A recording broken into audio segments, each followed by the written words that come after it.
Assalamualaikum and hi, I'm Ifa Maisara binti Ahmad Tarmizi from BA 111 Semester 5. Assalamualaikum and hi, my name is Nur Shazwan bin Usman. I'm from BA 111 and now I'm at semester 5. Hi, Assalamualaikum. Before we start, let me introduce to you guys. My name is Nur Shazana Shafika binti Azazar from BA 111 Semester 5.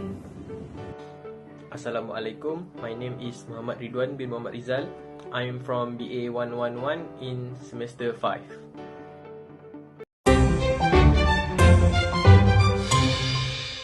Rice is the main source of food in Malaysia.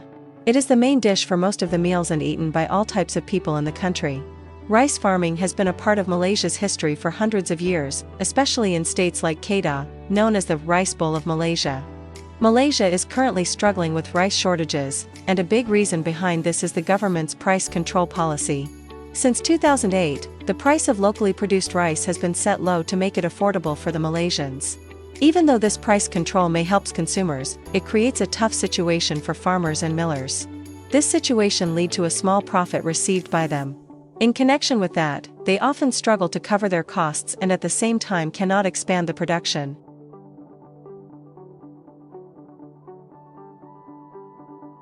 I will start talking about the contributing factors to the rice shortage in Malaysia. First, price control on rice. This is because rice farmers are pressured by the increase in the price of labor, equipment, fertilizers, pesticides and transport. Although the Badani government has announced an increase in the minimum price of rice per ton, which is 1,300 ringgit Malaysia in October 2024, the purpose of this increase in the minimum price of rice per ton was originally to help rice farmers. But what is said is that it is not enough for rice farmers.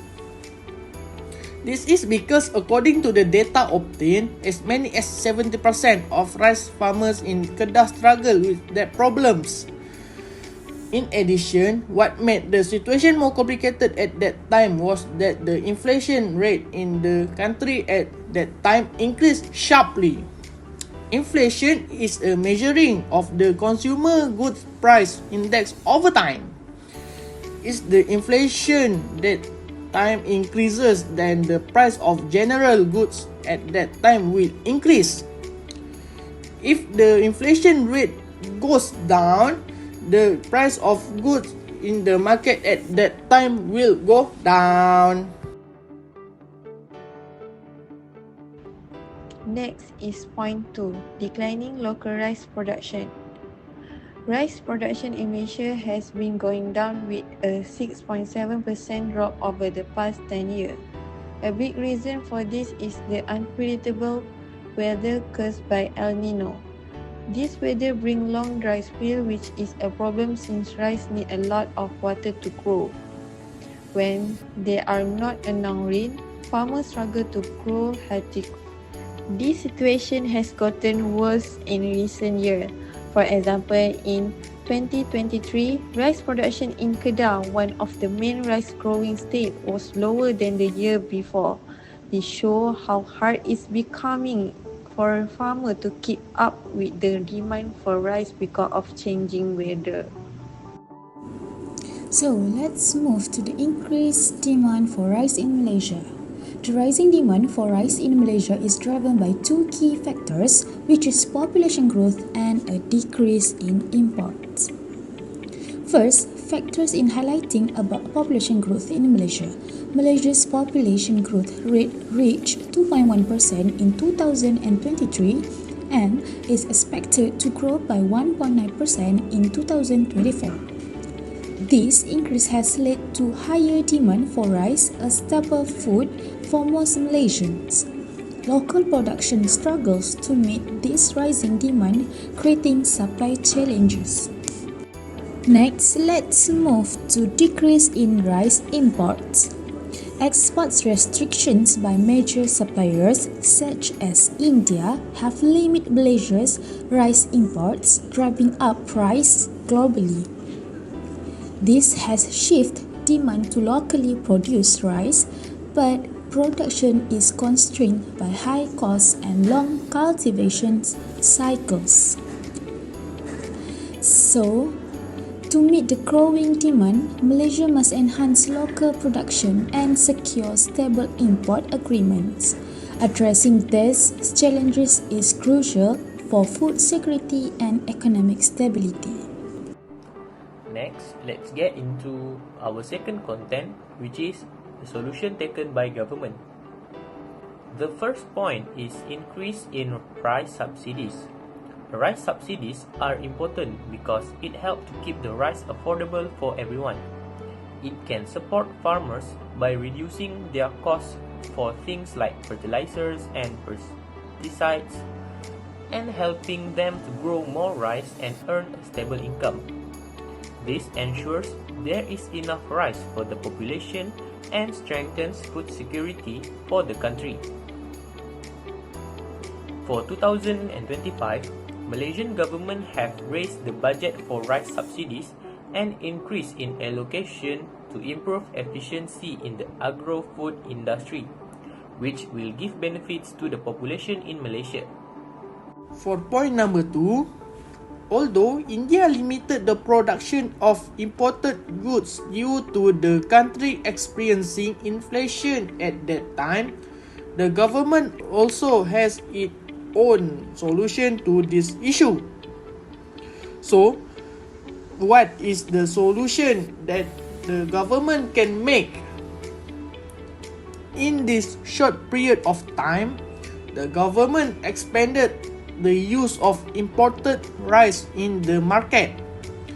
As evidence, the government through the Ministry of Agriculture and Food Security has successfully brought in stocks in imported rice from Thailand, Vietnam, Pakistan, Cambodia, India, Taiwan, South Korea, Japan, Indonesia, Myanmar, and Spain, amounting to 1,358,718 metric tons of rice. This was done to accommodate the lack of rice supply in the market at that time. For the next point is improve local rice production infrastructure. The Malaysian government is working to solve challenges in rice production by improving infrastructure. One of their major efforts is a RM5 billion project to upgrade irrigation system in key rice processing areas like Kedah. Irrigation is essential because it ensures a steady water supply for rice field, especially during dry season or unpredictable weather like El Nino. By improving this system, farmers can manage water better and protect their crop even in tough conditions. This project does not just help farmers grow more rice, it makes their work easy and more effective. It's also a step towards producing more local rice, reducing import, and supporting farmers. Let's move to the recommendations for today's presentation.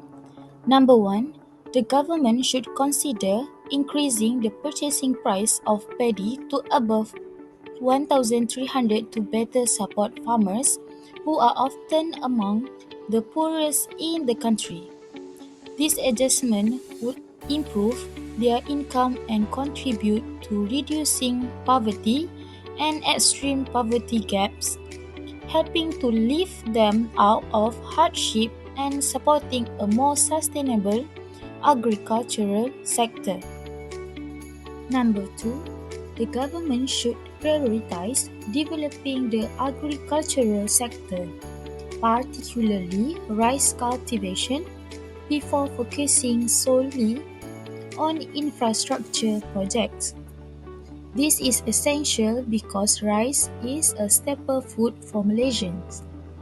Expanding rice farming in suitable states will boost local production and reduce the nation's reliance on rice imports.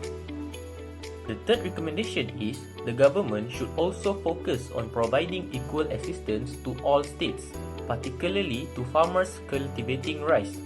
This is essential to ensure that every state receives adequate support to increase rice production and reduce dependence on imports. For example, the government could offer financial incentives, improve farming equipment, or subsidies for fertilizers to farmers in various states to boost their productivity. The last recommendation is the government could conduct research on developing new rice varieties that are resilient to extreme weather conditions. For example, introducing drought-resistant rice strains could help mitigate the risk of significant losses during natural disasters such as El Nino. In conclusion, the government should adjust the rice price ceiling to better support local farmers and secure Malaysia's food supply in the long run. When prices are too low, farmers earn less, which makes it harder for them to invest in improving their production. To balance this, the government could provide targeted subsidies for lower-income households, so consumers aren't burdened by higher prices. By strengthening the local rice industry, we can reduce our dependence on imports and ensure that Malaysia has a steady and reliable supply of rice for the future.